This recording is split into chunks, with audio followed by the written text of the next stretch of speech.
नमस्कार, मैं माही सिंह और आप देख रहे हैं नेक्स्ट 9 न्यूज। आज आपका बहुत बहुत स्वागत है हमारे खास प्रोग्राम देश की हकीकत में।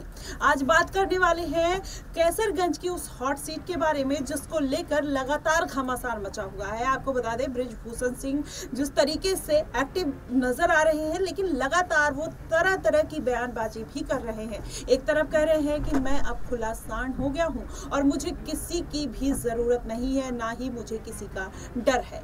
और वहीं आपको बता दें, कुछ दिन पहले वो भारतीय जनता पार्टी के ऊपर तो नहीं, लेकिन योगी आदित्यनाथ पर जरूर हमलावर नजर आए थे। उन्होंने बोला था कि ये बुलडोजर जो नीति है, मैं उसका सपोर्ट नहीं करता हूं और जिस तरीके से ये कार्रवाई की जाती है, कहीं ना कहीं वो गलत है और जो मुश्किल से घर बनाते हैं उनका घर 1 मिनट में तोड़ देना कहीं ना कहीं उनके साथ नाइंसाफी है। इस तरीके से वो बगावत लेते हुए नजर आए योगी आदित्यनाथ से।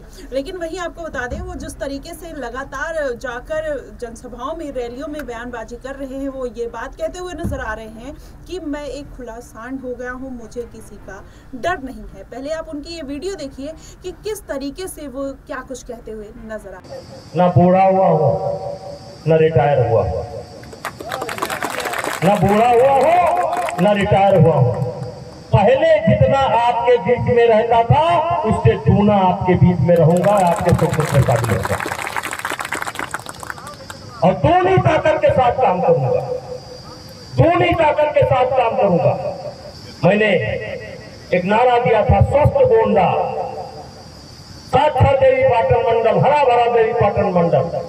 अभी बहुत कुछ करने को बाकी है, बहुत कुछ करना है। मुझे पता है कहाँ सड़क की जरूरत है, मुझे पता है कहाँ पुल की जरूरत है, मुझे पता है कहाँ रेल के ऊपर ओवरब्रिज की जरूरत है, मुझे पता है कि करनालगंज में घंटा घंटा जाम लगता है, मुझे पता है क्षेत्र की सारी समस्याएं हमें पता है। और अब तो मैं छुट्टा सांड हो गया, अब तो आपके लिए किसी से भी भिड़ सकता हूं। क्या करिए हमारा, क्या करिए, लड़े जीती है और हमसे ज्यादा मने भी ढोंग लगे नहीं है। तो जरूरत पड़ेगी तो आपके लिए लड़ाई लड़ूंगा। और सारी समस्याओं को हम देख रहे हैं, किन किन बेचारे गरीबों को भी घर नहीं मिला है, हम देख रहे हैं। किस किस पुरवा पर बिजली नहीं लगी, वो भी हम देख रहे हैं। हम सारी दिक्कत देख रहे हैं, तो हम चुप बैठने वाले नहीं है। आपको डबल सांसद मिलेगा, डबल। तो देखा आपने किस तरीके से बृजभूषण शरण सिंह कहीं ना कहीं ये बात अपनी रखते हुए नजर आते हैं। और जब उनसे एक रिपोर्टर जाते हैं और वहां पर उनसे सवाल किया जाता है कि क्या वो अब अपना भविष्य किस तरीके से देखते हैं, या फिर पार्टी में उनको किस बात की तकलीफ है जो उनको साइडलाइन कर दिया गया, तमाम तरीके के उनसे जब सवाल जवाब होते हैं, तो बृजभूषण शरण सिंह उसी आत्मविश्वास और कॉन्फिडेंस से जवाब देते हुए नजर आते हैं। लेकिन जब उनसे बात किया जाता है कि भारतीय जनता पार्टी ने आपके बेटे को टिकट दिया, आपको टिकट नहीं दिया, तो वो बोलते हैं कि हुई है वही जो राम रच राखा। कहीं ना कहीं इस बात को लेकर वो बात उठाते हुए भी नजर आते हैं। लेकिन वो भी एक बात कहते हैं कि जिस तरीके से 600 किलोमीटर बैठे दूर लोग उनके खिलाफ साजिश कर रहे हैं, मैं उस साजिश से डरने वाला नहीं हूं और मैं जो हूं मैं हूं, अभी मैं रिटायर नहीं हुआ हूं। इस तरीके की तमाम बातें कहते हुए नजर आते हैं।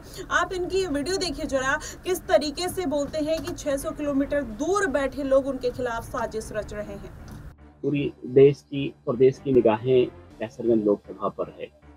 ऐसे में नहीं, देश की और प्रदेश की भी है, मेरे दुश्मनों की भी है, जो यहाँ से 600 किलोमीटर बैठ करके हमारी जिंदगी के कैसे जिएंगे, कैसे रहेंगे, जिंदा रहेंगे नहीं रहेंगे, जो निर्धारण कर रहे हैं, उनकी ज़्यादा निगाह है।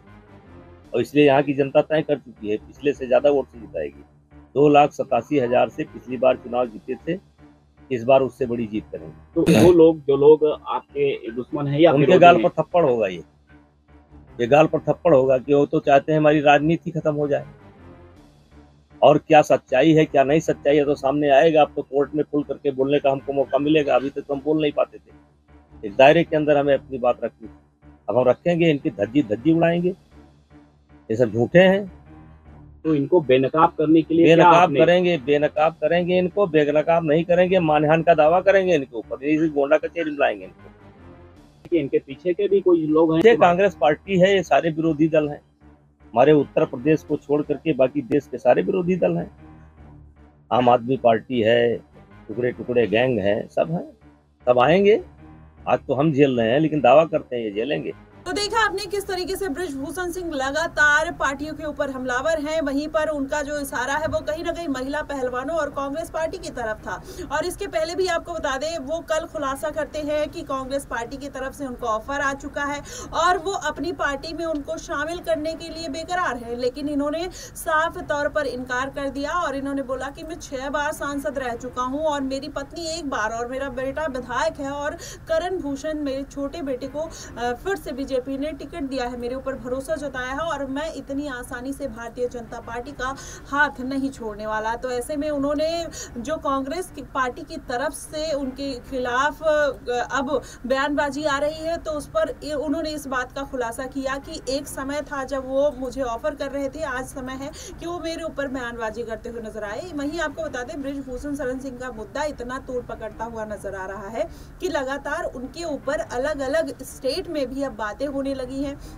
लोग लगातार उनके ऊपर उंगलियां उठा रहे हैं। वहीं अरविंद केजरीवाल ने बृजभूषण शरण सिंह को घेरा, तो भारतीय जनता पार्टी भी स्वाति मालीवाल का केस बृजभूषण शरण सिंह से जोड़ते हुए नजर आई। लेकिन अगर वही बात कर लिया जाए कि क्या कैसरगंज सीट पर बृजभूषण शरण सिंह की इस बार जीत पक्की होगी या नहीं, ये बड़ा सवाल खड़ा होता है। तो हम आपको बता दें कि बृजभूषण शरण सिंह जिस तरीके से अपने क्षेत्र में दबदबा रखते हैं, ऐसे में माना यही जाता है कि बृजभूषण शरण सिंह भले ही चुनावी मैदान में ना हो, लेकिन अपने बेटे को जिताने के लिए वो पूरी पुरजोर कोशिश करते हुए नजर आ रहे हैं और आगे भी कहीं ना कहीं वो भारतीय जनता पार्टी को फिर से एक बार विजय का परचम लहरा सकते हैं। लेकिन वहीं अगर दूसरी तरफ देखा जाए तो सपा में अखिलेश यादव लगातार अपने प्रत्याशियों को सपोर्ट करते हुए नजर आ रहे हैं। वैसे में क्या वोट बैंक में अखिलेश यादव सेंधमारी कर सकते हैं या महिला पहलवान अगर चुनाव प्रचार के लिए मैदान में आ जाती हैं तो उससे बृजभूषण शरण सिंह को नुकसान हो सकता है। और लगातार वो जिस तरीके से बयानबाजी कर रहे हैं,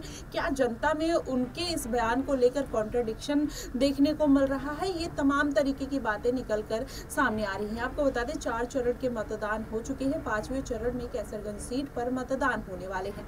तो ऐसे में क्या बृजभूषण शरण सिंह अपनी जो एक इमेज है, जो एक इमेज उनकी खो गई है, क्या उसको बरकरार कर पाएंगे? क्या करण भूषण सिंह को जीत दिला पाएंगे या नहीं, ये बड़ा सवाल खड़ा होता है। लेकिन इस सवाल का जवाब आप हमें कमेंट बॉक्स में जरूर बताइएगा। अगर आप वहां के आसपास क्षेत्र के होंगे तो आपको बखूबी अच्छे से पता होगा कि क्या वाकई में इस बार बृजभूषण शरण सिंह अपनी जीत दर्ज कर पाएंगे या नहीं, आप हमें कमेंट बॉक्स में बताइएगा जरूर। फिलहाल के लिए बस इतना ही। देश और दुनिया की तमाम खबरों के लिए हमारे साथ बने रहिए नेक्स्ट 9 न्यूज।